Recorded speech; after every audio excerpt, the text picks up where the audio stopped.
요한복음 14장 1절로 14절 말씀까지 제가 봉독하겠습니다. 너희는 마음에 근심하지 말라. 하나님을 믿으니 또 나를 믿으라. 내 아버지 집에 거할 곳이 많도다. 그렇지 않으면 너희에게 일렀으리라. 내가 너희를 위하여 거처를 예비하러 가노니 가서 너희를 위하여 거처를 예비하면 내가 다시 와서 너희를 내게로 영접하여 나 있는 곳에 너희도 있게 하리라. 내가 어디로 가는지 그 길을 너희가 아느니라. 도망하려되 주여 주께서 어디로 가시는지 우리가 알지 못하거늘 그 길을 어찌 알겠사옵나이까. 예수께서 이르시되 내가 곧 길이요 진리요 생명이니 나로 말미암지 않고는 아버지께로 올 자가 없느니라. 너희가 나를 알았더라면 내 아버지도 알았으리로다. 이제부터는 너희가 그를 알았고 또 보았느니라. 빌립이 이르되 주여 아버지를 우리에게 보여주옵소서.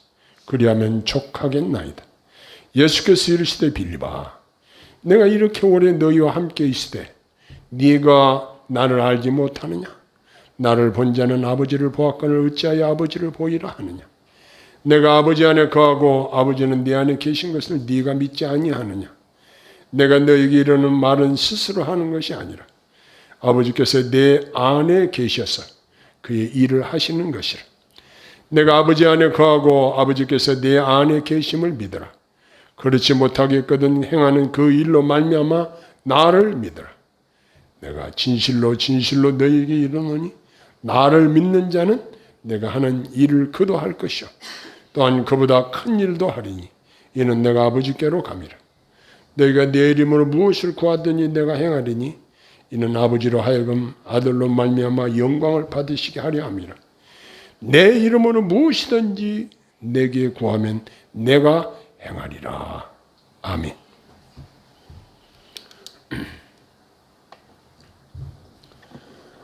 우리가 이 험악한 세상에 살면서 여러 가지 어려움에 직면할 때가 있습니다. 이번에 우리들이 경험한 엄청난 장마비로 전국의 여러 곳이 수해로 몸살을 앓았습니다. 그 결과 농산물 값이 치솟아서 서민들 생활이 어려움을 겪게 되었습니다. 태풍 개미의 영향으로 이웃나라 필리핀과 대만과 중국이 큰 피해를 입은 영상을 보았습니다. 수많은 이재민이 발생하고 희생자가 생겼다는 안타까운 소식을 들었습니다.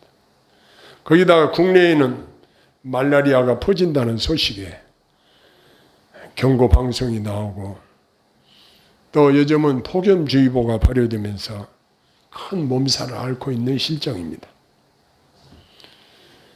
그리고 경제적으로는 우리나라의 건축 경기가 침체되면서 건설 현장에서 벌어서 생계유지를 하는 수많은 분들이 일자리가 없어서 돈벌이가 없어서 매우 힘든 나날을 보내고 있는 실정입니다. 이러한 상황에서 근심하지 말라고 하면 어울리지 않는 이야기가 될 수 있다. 이렇게 생각할 수 있을 것입니다. 이제 본문으로 들어가 주님이 어떻게 말씀하시는지 살피도록 합시다. 예수님은 근심에 쌓여있는 제자들의 마음을 아시고 근심하지 말라 이렇게 명하십니다. 예수께서는 십자가의 고난당하심에 대하여 말씀하실 때에 제자들이 근심하고 있다는 사실을 알아차리셨습니다. 이러한 일들에 대한 예수님의 말씀이 제자들에게 마음에 크게 근심하는 반응으로 나타났던 것입니다. 그리고 예수님의 제자들 중에 예수님을 팔아먹을 자가 있다. 이 사실을 말씀하시자 누가 그런가? 누가 예수님을 팔 것인가? 이 이야기를 통해서 그들을 근심했을 수도 있을 것입니다. 이제 우리가 십자가에 못 박히신 예수님을 배울 때에 그 후에 나타날 영광스러운 결과와 열매를 내다보아야 하는데 당장은 그 고난 때문에 눈물을 흘리며 가슴 아파할 수밖에 없는 것은 우리 주님이 당하신 고난의 현장은 너무 참혹해서 오늘날 우리가 영화로 보아도 그 참혹한 십자가의 형태로 달려 죽으시는 예수님의 모습을 차마 눈뜨고 볼 수 없는 그러한 정도의 엄청난 고난이었습니다. 이러한 상황에 사실은 제자들보다 예수님의 마음이 더 근심이 될 것이고 예수님이 더 힘드실 것이었습니다. 제자들이 예수님을 위로해 주어야 했을 것입니다. 그리고 예수님께서 제자들을 떠나가신다고 하니 제자들은 낙심할 수밖에 없는 상황이 된 것입니다. 주님은 이러한 제자들의 마음을 아시고 말씀하시기를 너희는 마음에 근심하지 말라. 이렇게 말씀하십니다. 이 말은 마음에 불안해하거나 걱정하지 말라는 것입니다. 성경 우리가 잘 아는 대로 무릇 지킬 만한 것보다 내 마음을 지키라 생명의 근원이 이에서 남이니라 라고 하셨는데 아무것도 지킬 수 없을지라도 우리 마음만은 지켜야 된다는 것입니다. 먼저 우리의 마음을 근심으로부터 지켜야 합니다. 그리고 예수님을 믿는 자들은 남들이 아무리 불안해하고 벌벌 떨고 있을지라도 마음의 안정을 유지해야 하는 것입니다. 우리 주님이 내려주신 첫 번째 처방이 무엇인가? 믿으라는 것입니다. 하나님을 믿어라. 그리고 그분의 완전하심과 섭리를 믿어라. 또 예수님을 믿으라고 하십니다. 하나님과 인간 사이의 중보자가 되시는 그리스도를 믿음으로 근심하지 않고 안심할 수 있게 된다는 사실입니다. 하나님을 바르게 믿는 것은 우리 마음에 생기는 근심으로부터 우리 마음을 지켜주는 가장 좋은 방법입니다. 믿음으로 기쁨을 누리는 것은 마음의 근심을 막아주는 최선의 방책이라는 사실을 여기서 깨닫게 됩니다. 그러면 그리스도인들이 왜 성부 하나님과 예수 그리스도를 믿어야 할까요? 그것은 이 세상 끝날 때 비로소 얻게 될 복과 불멸의 영혼과 영원한 세계에 대한 우리 주님의 약속 때문입니다. 우리들은 극도로 어려움 속에서도 하나님 나라에서 우리에게 상급을 주실 것을 믿음을 통하여 바라보고 용기를 얻게 됩니다. 우리 예수님은 제자들을 향하여 말씀하십니다. 2절에 보면 내 아버지 집에 거할 곳이 많도다. 그렇지 않으면 너희에게 일렀으리라. 즉 하늘나라에서는 거할 곳이 많고 많은 하나님의 택함받은 자녀들이 거기서 하나님께 영광 돌리며 영생을 누리게 될 것입니다. 자, 그러면 이 천국이 어떻게 생겼는가? 안 가봐서 몰라요. 사도 요한이 반모섬에서 계시를 통해서 하나님께로 받은 바 하나님 나라의 모양을 어떻게 표현하고 있냐면 신부가 신랑을 위하여 단장한 것 같더라. 이렇게 표현하고 있습니다. 예식장에 가보면 새 신부가 드레스를 입고 신부 화장을 하고 신랑을 맞이하기 위해서 가장 아름다운 상태를 유지합니다. 이와 같이 신부가 신랑을 위하여 단장한 것 같은 하나님 나라를 우리 주님이 예비하러 우리 있을 곳을 예비하러 가신다고 말씀하셨습니다. 주님은 우리를 너무도 사랑하시고 또 소중히 여기시기 때문에 우리를 버려두지 않으시고 끝까지 도와주시며 책임지시는 분이십니다. 그래서 주님은 먼저 가셔서 우리를 위한 거처를 마련하시기 위해서 준비하러 가신다는 말씀입니다. 만일 예수님이 그곳에 계시지 않는다면 우리가 갈 필요도 없고 그것은 무가치한 상태가 될 것입니다. 그리고 우리 주님이 다시 오신다고 약속하신 것을 우리는 늘 기억하여야 할 것입니다. 가서 너희를 위하여 처소를 예비하면 내가 다시 와서 너희를 내게로 영접하여 나 있는 곳에 너희도 있게 하리라. 3절에 분명하게 약속하셨습니다. 여기서 하신 약속의 말씀 중에 예수께서 다시 오신다는 약속이 있습니다. 이것은 재림의 확실성을 나타내 주는 말씀입니다. 신실하신 우리 주님은 약속을 반드시 지키시는 분이십니다. 우리 주님은 주의 백성들을 주님 앞으로 모으시기 위해서 다시 오실 것입니다. 그리고 나 있는 곳에 너희도 있게 하리라 라고 하신 말씀은, 이 말씀을 생각해 보면 우리에게서 근심이 사라지게 하시며 한없는 위로를 주시는 약속의 말씀입니다. 우리가 소망하는 바 주님이 계신 곳에 우리가 함께 거하게 된다는 이 사실이 가장 소중하고 진정한 복이 되는 것입니다. 그래야 우리 믿는 자들이 주님의 영광에 동참하게 될 것입니다. 이처럼 주님이 우리를 위한 처소가 예비되면 정하신 때에 오셔서 우리를 영접하여 주시고 우리로 그 영광을 함께 누릴 수 있도록 하신다는 약속입니다. 예수님은 제자들에게 하나님 나라의 복에 대하여 말씀하시면서 예수님 자신이 하나님 나라로 나아가는 길이 되신다고 말씀하셨습니다. 여기 길이란 말이 나오는데 길에 대해서 도마가 예수님께 질문하는 내용이 소개됩니다. 주여, 주께서 어디로 가시는지 우리가 알지 못하거늘 그 길을 어찌 알겠사옵나이까? 라고 질문을 합니다. 도마는 분명 길을 알고 싶어 했습니다. 그 당시 제자들의 생각에는 주님이 기름 부음을 받으시고 이 세상을 다스리는 왕으로 좌정하시기를 제자들도 기대했던 모양입니다. 그러나 예수님은 어떤 국지적으로 한 나라의 왕이 되어서 이 세상에서 임금이 되려고 오신 분이 아닙니다. 이렇게 영적으로 무지한 제자들에게 우리 주님은 친절하게 가르쳐 주십니다. 예수님은 말씀하시기를 내가 곧 길이요 진리요 생명이니 나로 말미암지 않고는 아버지께로 올 자가 없느니라. 6절에 이렇게 말씀하십니다. 제자들이 계속 그리스도만 따른다면 생명의 길에서 이탈하지 않을 것입니다. 주님은 말씀하신 대로 진리이십니다. 진리가 뭔가? 허위나 오류에 반대되는 개념입니다.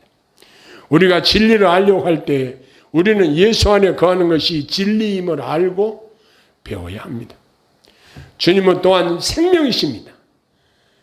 영생을 주시는 하나님께 나아갈 수 있는 유일한 길이 주님이시기 때문에 우리 주님이 바로 생명이 되시고, 그리고 이처럼 그리스도는 시작이요 중간이요 끝이 되시고 알파와 오메가가 되시는 분이십니다. 주님은 생명과 진리의 길이 되십니다. 그리고 타락한 인간들을 중보하시는 예수님, 그 예수님이 없이는 하나님 나라에 아무도 들어갈 수 없는 것입니다. 7절에 보니까 너희가 나를 알았더라면 내 아버지도 알았으리라. 이제부터 너희가 그를 알았고 또 보았느니라 라고 하셨습니다. 우리는 예수님의 얼굴에서 하나님의 영광을 봅니다. 그런데 제자 빌립이 이렇게 말을 합니다. 주여, 아버지를 우리에게 보여주옵소서. 그리하면 족하겠나이다 라고 했습니다. 이 질문은 그가 영적으로 너무 무지한 것을 보여주고 있습니다. 우리 죄인된 인간들이 하나님을 직접 대면하여 보게 되면 죽게 됩니다. 구약시대에는 하나님의 임재의 상징인 법궤를 손대기만 해도 즉사하는 일이 발생한 것을 성경의 기록을 보면 알 수 있습니다. 하나님의 임재의 상징물에 손을 대도 이런 일이 발생하거늘 거룩하신 하나님을 눈으로 보고 그분을 만난다고 하면 우리 인간들이, 죄인된 인간들이 어찌 살아남을 수 있겠습니까? 그런데 우리는 예수님의 모습에서 하나님의 영광을 볼 수 있습니다. 빌립이 그리스도와의 교제 속에서도 주님께 대한 분명한 지식을, 영적인 지식을 갖지 못했다는 것을 알 수 있습니다. 그는 이때까지 주님 안에 계신 아버지를 알지 못했습니다. 주님, 우리가 신앙생활을 오래 할수록 믿음이 점점 성장하기를 바라십니다. 빌립이 아버지를 보여달라고 하는데 예수님을 본 사람은 아버지를 본 것이라고 예수님이 알려주셨습니다. 즉 그리스도 안에 계신 하나님을 보아야 한다는 것입니다. 흠없고 순결하신 그리스도의 생애 속에서 걸어가신 하나님이 보이고 그리스도의 은혜로운 사역 속에서 하나님의 은혜가 나타났던 것입니다. 주님은 예수님과 성부 하나님이 하나라는 영적인 사실을 여기서 말씀해 주십니다. 예수님께서 친히 행하신 기적적인 일들이 하나님 아버지께서 주님 안에 계신 증거임을 말씀하십니다. 그리스도께서 행하신 많은 권능과 사역은 아버지께서 그리스도 안에 계셔서 그리스도를 통하여 하신 일들입니다. 이러한 증거들이 제자들이 예수님께 대한 믿음을 가지게 하는 증거가 되는 것입니다. 예수님께서는 이어서 제자들에게 아주 위대한 약속을 주십니다. 나를 믿는 자는 내가 하는 일을 그도 할 것이요 또한 그보다 큰 일도 하리니 이는 내가 아버지께로 감이라 라고 말씀하셨습니다. 우리 예수님이 병자들을 고치신 것처럼 사도행전에 보면 제자들을 통하여 많은 기적적인 치유 사역을 행하게 하셨습니다. 이것은 주님이 말씀하신 약속의 성취입니다. 주님은 육신으로는 제자들 곁을 떠나시지만 주님의 사업은 시들지 않고 지속되게 하신 것입니다. 제자들은 주님이 이 땅에 계실 때 거두신 업적과 승리보다 복음으로 더 큰 승리를 거두게 되었던 것입니다. 예수님이 이렇게 하신 이유는 예수님이 육신을 떠나 성부 하나님께로 가시기 때문입니다. 그리고 근심하지 말아야 할 이유로 13절, 14절에 말씀하고 계십니다. 기도할 수 있으니 근심하지 말아야 함을 말씀하십니다. 이런 노래가 생각이 납니다. 기도할 수 있는데 왜 걱정하십니까? 우리 예수님은 기도 응답에 대한 위대한 약속의 말씀을 주십니다. 너희가 내 이름으로 무엇을 구하든지 내가 시행하리니 그랬습니다. 그리스도께서 아버지께로 떠나가신 후에 그리스도와 교제를 약속하고 능력을 얻을 수 있는 길은 바로 기도입니다. 이렇게 믿고 기도하면 성령을 통해서 응답을 얻게 된다는 사실입니다. 기도의 범위는 무엇을 구하든지 시행하리니 이렇게 무엇을 구하든지 이렇게 한계를 두지 않으셨습니다. 이러한 기도는 조건이 있습니다. 다 예수님의 이름으로 구하라고 하셨는데 이것은 예수님의 중재와 공로에 의지해서 기도한다는 것입니다. 이렇게 기도할 때에 약속이 따르는데 내가 행하리니 라고 약속하십니다. 결과적으로 놀라운 응답을 받게 된다는 약속입니다. 그 이유가 무엇일까요? 아버지께로 하여금 아들로 말미암아 영광을 받으시게 하려 함이라 라고 하셨습니다. 이처럼 하나님의 지혜와 능력과 선하심은 주님의 가르침대로 이루어짐으로 말미암아 하나님께 영광을 돌리는 것입니다. 사랑하는 성도 여러분, 지금 여러분들에게 어떤 어려움이 있습니까? 근심하지 말고 기도와 간구로 이러한 어려운 상황들을 하나님께 진솔하게 아뢰십시오. 기도의 응답에 대한 분명한 약속을 붙잡고 기도할 때에 우리 하나님 어떤 분이시라고 그랬죠? 후히 주시고 꾸짖지 아니하신다. 그 우리 하나님께서 전능하신 능력으로 우리를 도와주실 것입니다. 찬송가 가사에 내 주는 자비하셔서 늘 함께 하시고 내 궁핍함을 아시고 늘 채워주시네 라는 노랫말 가사가 있습니다. 우리들의 형편이 아무리 어렵다고 할지라도 우리를 사랑하시고 도와주시기를 기뻐하시는 주님이 이 문제에 개입하시면 다 해결되는 줄로 믿습니다.